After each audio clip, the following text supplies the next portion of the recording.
সাধু চাই সুগন্ধা নদীতে সেতু চাই সাধু চাই সুগন্ধা নদীতে সেতু চাই সাধু চাই সুগন্ধা নদীতে সেতু চাই সাধু আমাদের স্বপ্ন নয় সেতু মোদের অধিকার আমাদের কিন্তু তার কিন্তু বিশেষত হলো এই ঝালকাঠি নরসিংদীবাসীর পক্ষে ব্যবহার করতে হয়।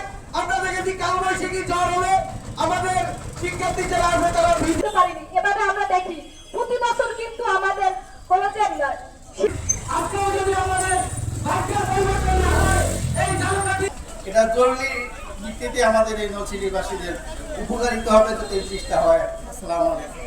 ঝালকাঠিতে সুগন্ধা নদীর উপরে সুগন্ধা সেতু করা সেতু চাই গলাচিপা পটুয়াখালী সেতু সংযোগ চেয়ে একটি আমাদের নদীতে পারাপারে 5টি ঘাট রয়েছে। এখানে প্রতিদিন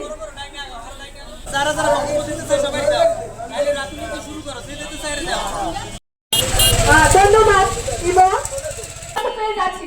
আমরা চাই পুরো নরসিংদী উপজেলায় 2 লক্ষ জন। কিন্তু আজকে দুঃখের বিষয় এই সুগন্ধা নদী বেষ্টিত হওয়ার কারণে উপজেলাটির চতুর্দিকে নদী বেষ্টিত হওয়ার কারণে এই উপজেলাটি এক প্রকার বিচ্ছিন্ন উপজেলা হয়ে গেছে। এর একদিকে রাজাপুর